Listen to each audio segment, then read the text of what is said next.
buenas noches, bienvenidos. Así arrancamos esta edición de Visión 7 de Resumen. Tenemos media hora por delante para compartir con ustedes algunas de las noticias más destacadas que han tenido lugar a lo largo de esta jornada. Un día que hubo paro de transportes aquí en la República Argentina. Estamos a poco más de media hora de que finalice y ya estaremos hablando de ese tema. Pero hoy, para analizar lo que ha sucedido con este paro y también sobre el comunicado de prensa que emitió Máximo Kirchner ayer por la noche, está con nosotros Fabián Rodríguez. Fabián, ¿cómo va? Buenas noches, Gaby, buenas noches a todos. Claro que sí, vamos a contar lo que dejó el paro de transporte a lo largo de toda la jornada y también analizar políticamente el mensaje de Máximo Kirchner en su entrevista de esta mañana con Víctor Hugo Morales, como así también el comunicado de anoche.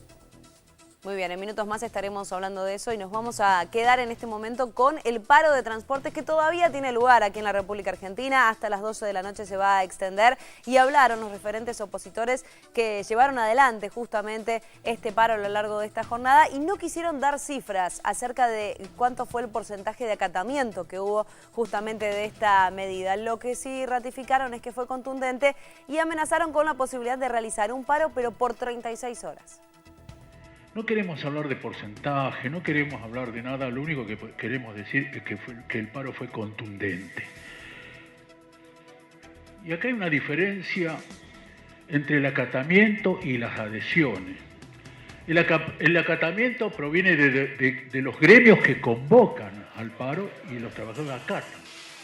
Y muchísima gente, muchísimos trabajadores en forma directa adhirieron a esta convocatoria, cuyas conducciones de distintas organizaciones no se habían adherido.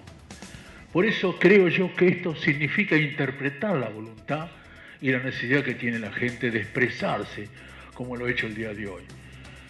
Es lógico que no vamos a hablar del éxito de ninguna naturaleza, vamos a decir la contundencia que tuvo esta convocatoria, ¿no es cierto?, y la adhesión de muchísima gente cuyas organizaciones gremiales no habían convocado.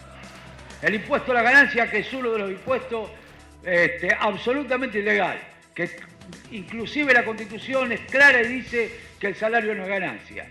Nosotros desde la CTA no estamos en desacuerdo que se aplique impuesto a la ganancia, pero el salario no es ganancia. Entonces, impuesto al salario de ninguna manera. Y queremos que se abra una mesa para discutir de fondo.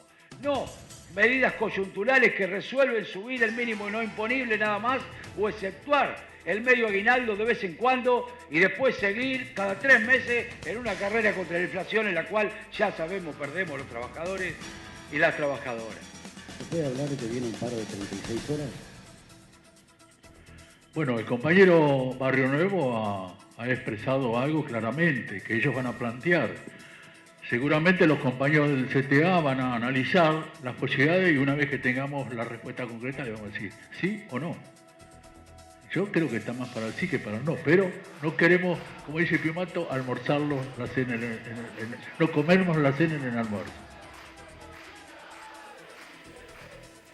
El ministro del Interior y Transporte, Florencio Randazzo, y también el jefe de gabinete, Aníbal Fernández, hicieron referencia a lo largo de esta jornada sobre este paro que provocaron, que manifestaron de alguna manera los dirigentes opositores.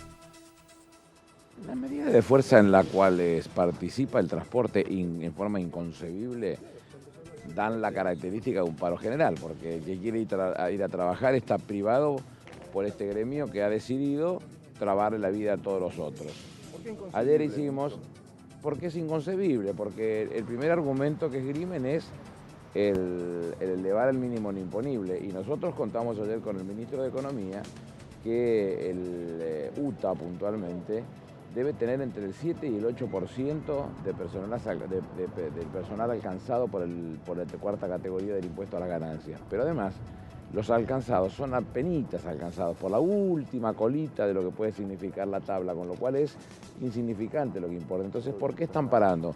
Están parando por defender a los sueldos altos de otros gremios. Es un paro llevado adelante por dirigentes sindicales ricos en contra de los que menos tienen, que han visto vedadas sus posibilidades de ir al trabajo. Así que lamentamos que este sea el mecanismo de reclamo y todavía iniciado por los gremios del transporte. Este es un gobierno que viene trabajando y mucho para para mejorar el transporte público, para que los pasajeros paguen mucho menos de la tarifa plena. Pero bueno, ya nos tienen acostumbrados a algunos de estos gremios y sobre todo a algunos dirigentes sindicales. Cambiamos de tema ahora. Ayer por la noche, en la edición de Visión 7 de Resumen, les dábamos a conocer un comunicado de prensa que había emitido Máximo Kirchner para refutar aquellas versiones que afirmaba el diario Clarín y también una revista brasileña. Hoy dialogó en un programa de radio, eligió a Víctor Hugo Morales. Mire, la verdad que uno generalmente no desmiente este tipo de situaciones porque es diaria, lo que llevaría a estar todo el día desmintiéndolas. Pero me parece que por la misma gravedad de lo que dicen, por el tema, ¿no? Que vincula Irán, Venezuela, Argentina, energía nuclear, la historia de Argentina con sus atentados, me parece que uno no puede dejar pasar este tipo de situaciones porque la verdad, si se dejan pasar de esta manera, después se habilita cualquier cosa y mucho más también por respecto a las víctimas y a los familiares de las víctimas de los atentados que pasaron en Argentina. Más allá de lo que es el uso del condicional permanentemente en la información, 13 aparecen según la cuenta que rápidamente hice. De todas maneras se mencionan con claridad determinado tipo de cuentas que habría en esos bancos, en distintos lugares, en Delaware, en las Islas Caimán. No hay nada ni que se parezca, no hay nada que pueda fomentar la creencia de que eso puede ser así, aunque sea en el error. En absoluto, Víctor Hugo, de ninguna manera. Nunca, nunca, nunca, nunca. Que le quede claro a cualquiera. Es más, en la nota del periodista Daniel Santoro de Clarín hace referencia al pasaporte y la dirección que tendría dicho pasaporte. Los pasaportes míos, y espere que acá me fijo bien, porque lo tengo acá, la dirección que siempre tuvieron todos mis pasaportes y sus renovaciones, son con dirección en Río Gallegos. Nunca en Juncal 1409, primer piso, que aparte no sé ni de quién es, ni no sé dónde queda, nunca. ¿Puede decir lo mismo de Nilda Garré en cuanto a ese tipo de cuentas? Mire, conociendo la historia de Nilda, habla por sí solo. No, la verdad que no creo que Nilda... No. Yo respeto mucho a Nilda. Siempre la respeté mucho por su historia, por cómo acompañó a Néstor, por cómo acompañó a Cristina, por cómo acompañó este proyecto político, y la verdad que es una canallada. Ese tipo de situaciones, cuando no se tiene fehacientemente el dato, cuando no se trabaja en serio, cuando no se lo recontra chequea, hasta aburrirse de chequearlo, podríamos decir, porque la verdad no es un dato menor, no estamos diciendo si se compró un auto o no se compró un auto, estamos hablando de un tema muy delicado, como es el tema de la energía nuclear, como son el tema de los atentados, y esto principalmente también se da para mantener la denuncia que hizo el fiscal Nisman sobre el encubrimiento sobre la presidenta, ¿no?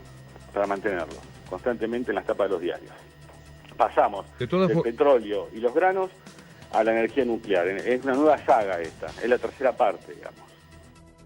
Ante el tamaño de la acusación, uno puede pensar, bueno, pero algo tiene que haber, porque esa es la idea.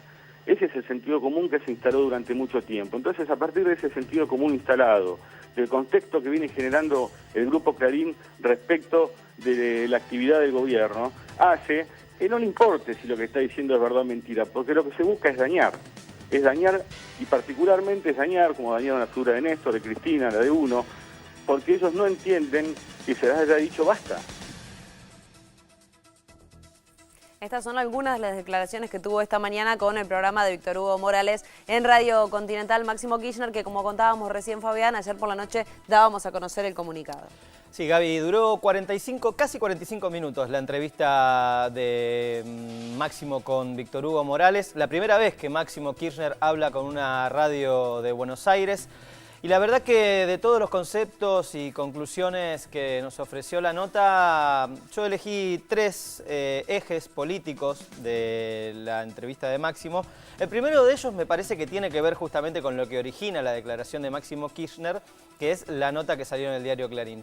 Máximo se encargó de dejar bien en claro que está dispuesto a soportar incluso hasta este tipo de difamaciones con tal de que se garantice el ejercicio pleno del derecho de libertad de expresión aquí en la Argentina y que no va a realizarle ningún tipo de acción legal ni al diario Clarín y mucho menos, claro está, al colega Daniel Santoro, que escribió este cuestionado artículo. Y digo cuestionado porque más allá de los dirigentes políticos que se manifestaron en contra de la nota del diario Clarín.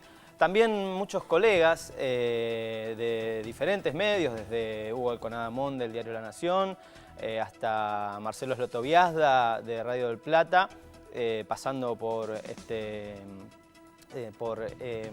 Cayetano Asís, Jorge Asís, se manifestaron, digamos, cuestionaron duramente sobre todo los fundamentos con los que se había escrito el artículo y la falta de rigor periodístico.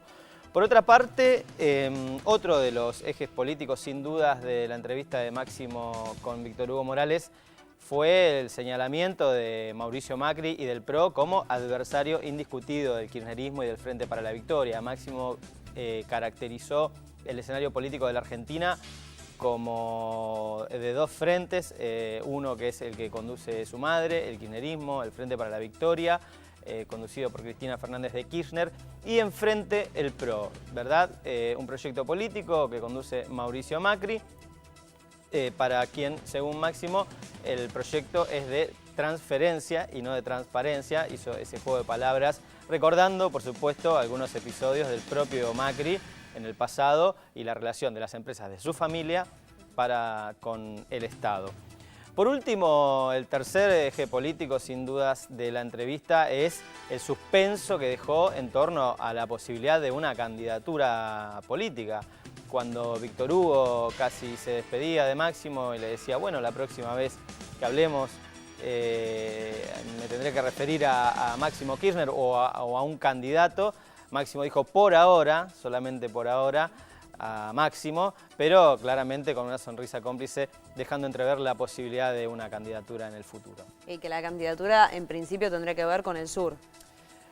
No sabemos. Ahí también te dejo los puntos suspensivos. Perfecto, me dejas la incógnita. Máximo Kirchner es platense.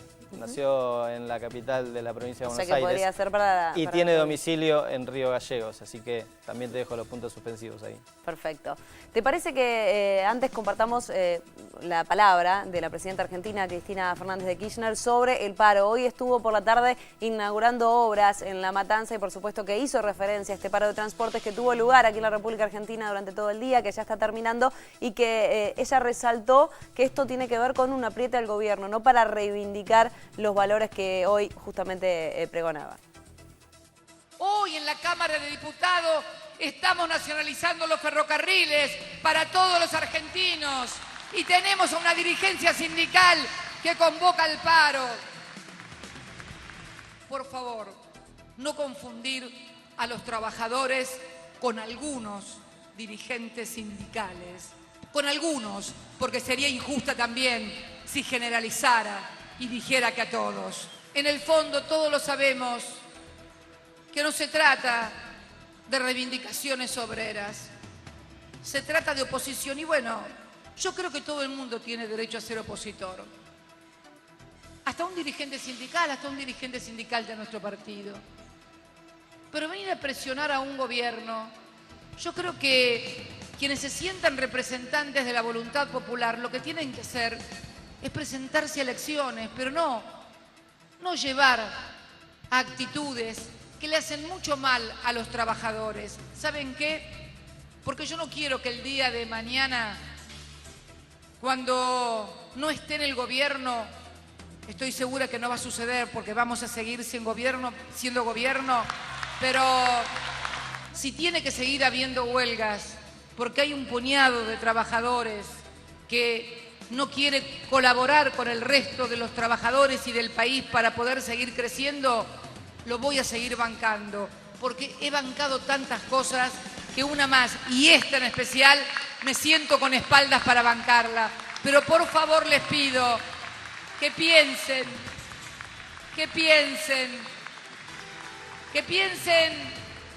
en los hermanos y hermanas a los que todavía les falta trabajo, que piensen en esos que se levantan a las 4 y 5 de la mañana para tomar el tren donde el maquinista que lo maneja gana 4, 5 o 6 veces lo que gana el pobre laburante que se sube en la zona oeste o en la zona sur para bajarse en Constitución, en 11, de ahí tomarse un bondi y de ahí ir a un trabajo donde a lo mejor ni siquiera lo tienen registrado.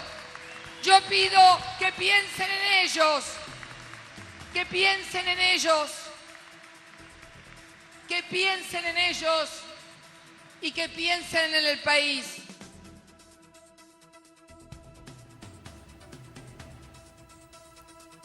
Y ahí estaba, ¿no?, el pedido de la presidenta argentina, Cristina Fernández, acerca de que piensen en los trabajadores que no pueden trasladarse a sus lugares de trabajo. Hoy ha sido un día caótico para muchos, se vio mucha más cantidad de autos en la calle que lo que habitualmente se utilizan por los medios de transporte, que hasta las 12 de la noche estarán de paro. ¿Qué análisis podés hacer? Es una de las conclusiones más importantes que deja el paro, Gaby, porque se ha visto en los últimos tiempos, cada vez que estos gremios organizan una medida de fuerza, cómo va menguando su capacidad de movilización, y ante la falta de movilización de las masas o de la clase trabajadora se recurre a esto, al paro de transporte y al piquete, una herramienta que no tiene nada que ver con la instrumentación con la cual había sido originada en los 90, en General Mosconi y en Cutralcó, para impedir la circulación de mercancías y no impedir la circulación de personas o de trabajadores que quieren ir a trabajar. Una herramienta que lamentablemente, como ha pasado justamente también con el scratch originado en los 90, se ha bastardeado, se ha desvirtuado y hoy es utilizada por estos dirigentes que, bueno, lo único que necesitan es garantizar que nadie pueda moverse para después exhibir un supuesto éxito de la medida de fuerza.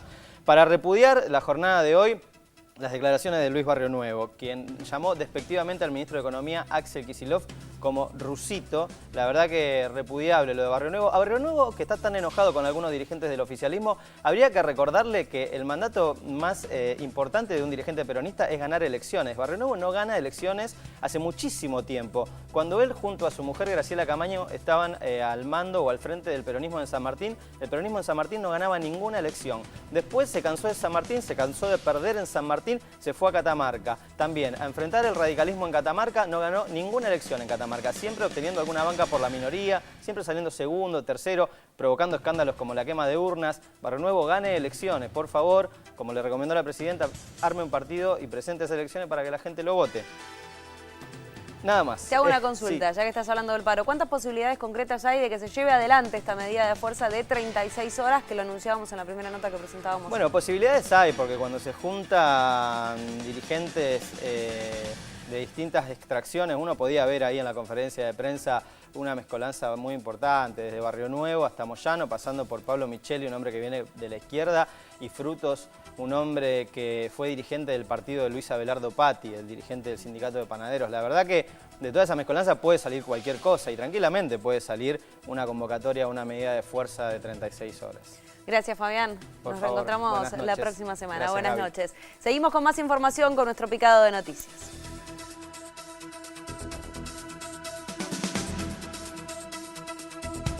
La audiencia, cara a cara entre FEN y Arroyo Salgado, convocada por la jueza Palmaguini, será el martes próximo. El encuentro se produce tras la recusación de la exmujer de Nisman contra la fiscal, acusándola de direccionar la pesquisa hacia el suicidio.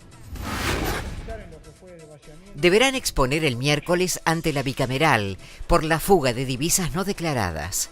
Se investiga el ocultamiento de cuentas bancarias de argentinos en Suiza.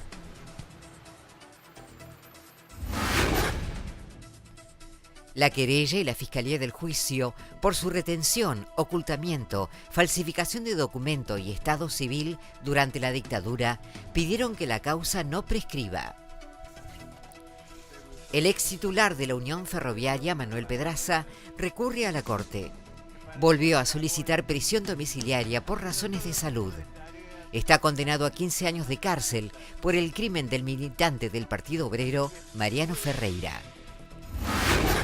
Gilles Carbó dispuso la creación de una comisión para que supervise el traspaso al Ministerio Público Fiscal de la Dirección de Observaciones Judiciales de la ex-CIDE, encargada de las escuchas telefónicas ordenadas por los jueces, de acuerdo con la reforma a la Ley de Inteligencia Nacional, sancionada por el Congreso el pasado 5 de marzo. 1700. Barrionuevo quiso aclarar sus dichos contra Kicillof, pero fue peor. Dijo que es un mentiroso y que en su propia jerga le dicen el rusito. Añadió, el rusito no tiene respuesta respecto al paro. El proyecto para estatizar los trenes obtuvo dictamen y se tratará en diputados el 8 de abril. La iniciativa recibió el apoyo del Frente para la Victoria y de parte de la UCR, del Frente Renovador y del PRO. Tras retirarse de la competencia de las PASO, el vicepresidente de la legislatura, Cristian Ritondo, llamó a sumar esfuerzos a la candidatura de Rodríguez Larreta.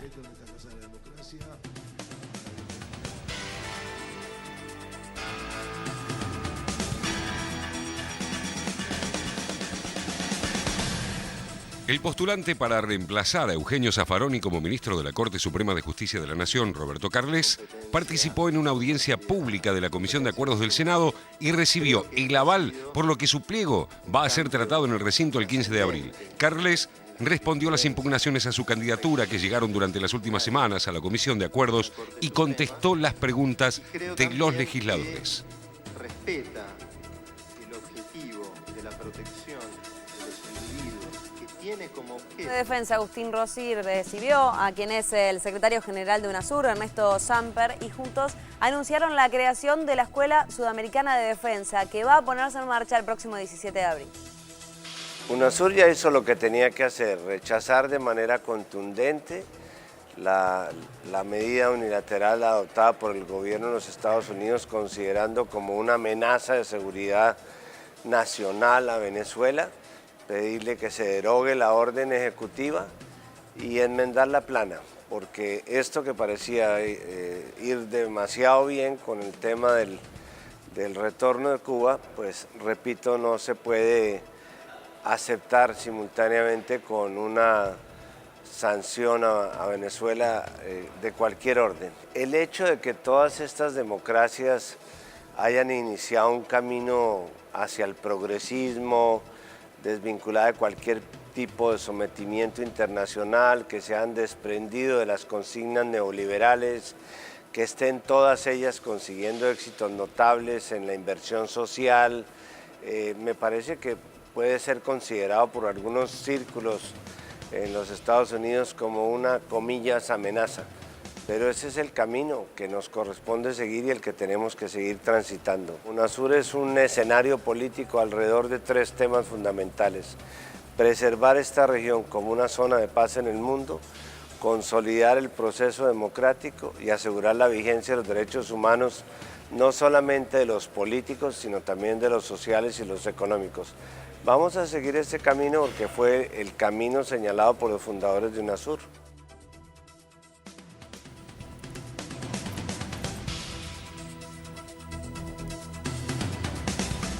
La baja de las temperaturas y el incremento de la humedad ayudaron al combate de los incendios en la zona cordillerana de la provincia de Chubut, cuya intensidad ha disminuido, facilitando así los intentos de brigadistas y medios aéreos para controlar las llamas. Las autoridades provinciales afirmaron que los incendios fueron intencionales y que se trabaja con pistas firmes para poder dar con los responsables ideológicos. En la justicia se tramitan 4 causas en ese sentido.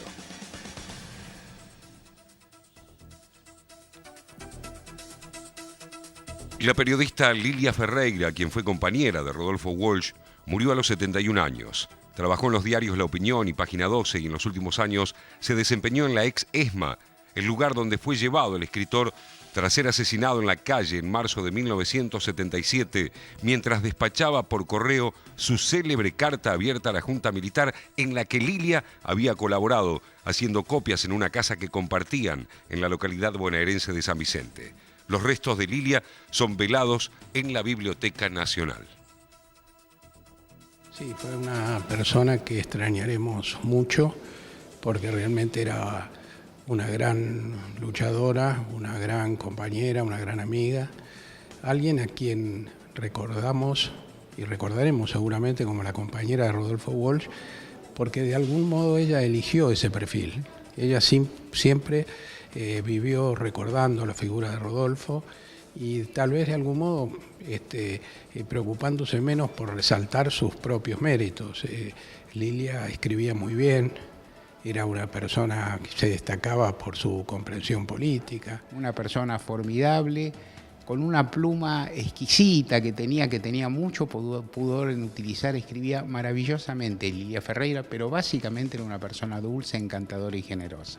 Una luchadora que dio además testimonio de su sufrimiento y que además fue una excelente curadora o cuidadora de Rodolfo y de su obra. Así que, bueno, con la tristeza de estos casos vengo a darle un último saludo. Se acerca Semana Santa, jueves y viernes santo fundamentalmente. Muchas personas comen pescado por tradición o generalmente por religión lo hacen. Y en el Mercado Central, donde estuvo Visión 7, hay una gran variedad de oferta de pescados para todos los que quieran ir y a precios muy accesibles. Los precios de los pescados para este Viernes Santo varían bastante de acuerdo a los barrios porteños que se elija, más cuando se compara con el Mercado Central. Sí, es muy económico todo.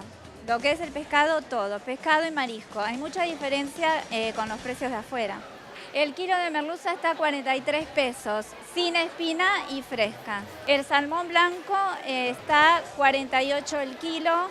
Después tenemos pollo de mar, 48 también. La corvina, 40. La corvina rubia es la que más sale. Después tenés mero, 38 el kilo. Calamar entero sale 32 el kilo, 2,60 kilos. Y después tenés el tubo de calamar que sale muchísimo y está muy económico, 45 el kilo, 2,80 kilos. En el Mercado Central hay especies para todos los gustos y presupuestos y también se encuentran ofertas en pescado congelado. El kilo de merluza congelado del sur está a 35 pesos. Es todo mercadería del sur, para tener en el freezer y para tenerlo por bastante tiempo. Como siempre ocurre cuando se acerca la Semana Santa, se espera un movimiento comercial superior al que se registra durante el resto del año. ¿Has comprado un kilo de merluza? Sí. ¿Está económico? ¿Es favorable para una familia? Barato. Sí, somos 5 en casa, sí. No, pero con esto alcanza, sí. ¿Va a ser la opción de estas Pascuas para vos? Seguramente con puré, con arroz, con algo de eso, sí. 2 kilos de merluza, ¿está accesible aquí? Más barato, un 50%, menos que en otro lado. ¿Es una opción para la familia en la Semana Santa, este lugar, el Mercado Central? Mucha diferencia de precio. ¿Venís a comprar pescado? Sí, por las Pascuas. ¿Está bien el precio en el Mercado Central? 43 pesos. Vengo y compro acá porque sé que es fresco y económico, va. Ante las Pascuas generalmente hay aumentos. ¿Cómo encontró el pescado en el Mercado Central? No aumentó nada. Sigue siendo los mismos precios y aparte, bueno, fresco, ¿no? Y me fijo si ahora puedo comprar filet, puedo comprar atún, el pescado que vaya a consumir y el precio que esté de oferta. Sí, hasta ahora lo que vi estaba en precio, se mantiene. Contame cuál es tu secreto para cocinar las rabas. Sencillo, miro cocineros argentinos, así que yo de ahí saco todas las recetas. Un éxito, entonces. Fabuloso, la verdad.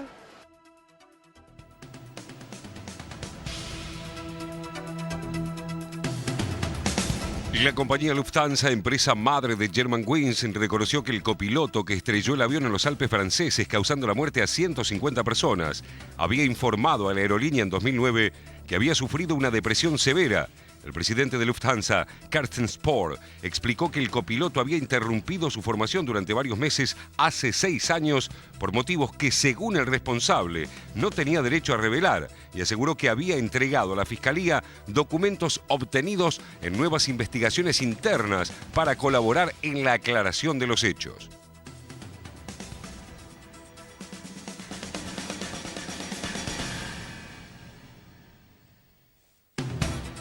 El gobierno venezolano denunciará ante las Naciones Unidas al gobierno de Estados Unidos por el decreto de Barack Obama que lo declara como una amenaza para la seguridad de ese país. El embajador de Venezuela ante la ONU, Rafael Ramírez, dijo que presentarán el respaldo de la CELAC, UNASUR y el ALBA y destacó que en la comunidad internacional existe una reacción de indignación, extrañeza, de rechazo de las medidas. Todos estos comunicados coinciden en pedirle al gobierno del presidente Obama que derogue el decreto que de manera ilegal ha emitido y que viola todos los principios de la Carta de las Naciones Unidas y lo establecido en el derecho internacional.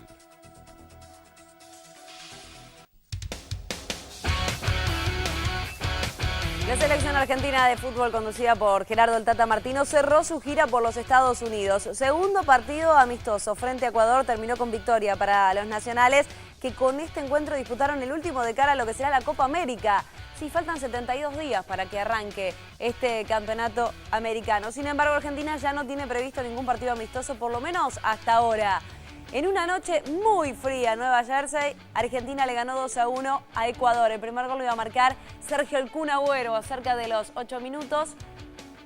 Caía nieve cuando arrancaba este partido. Muy fría la jornada, como los últimos días en los distintos lugares donde estuvo el seleccionado argentino. De esta manera, Sergio El Kun Agüero, después del córner que iba a ejecutar Ángel Di María, le desviaba a Pastore y de cabeza el hombre del Manchester United ponía el 1-0. Recordemos que Argentina va a estar en el grupo B de la Copa América, va a debutar frente a Paraguay el 13 de junio.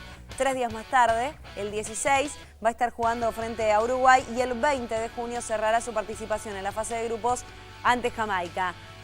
El gol de la igualdad. Miller Bolaños, a los 23, decía que el partido estaba 1-1. Todo esto sucedía en la primera etapa. Recordemos que no jugó Lionel Messi en este día, tampoco estuvo Maxi Rodríguez, ambos con distintas molestias, pero en el caso del crack rosarino le dolía el empeine derecho cuando se colocaba el botín. Ya se creía que no iba a jugar. Bueno, la confirmación fue sobre el final, minutos previos al partido, cuando Lionel Messi no estaba ni siquiera entre los relevos con posibilidades de entrar. Javier Pastore marcaba el último tanto de este partido, ya en el segundo tiempo, cerca de 12 minutos y medio, y de esta manera el hombre del Paris Saint-Germain ponía las cifras definitivas. Ganó Argentina, fue 2-1, segundo y último partido amistoso para este conjunto conducido por Gerardo el Tata Martino. Tenemos que hacer una pequeña pausa aquí en Visión 7 Resumen. No se muevan de ahí, que ya venimos con mucha más información.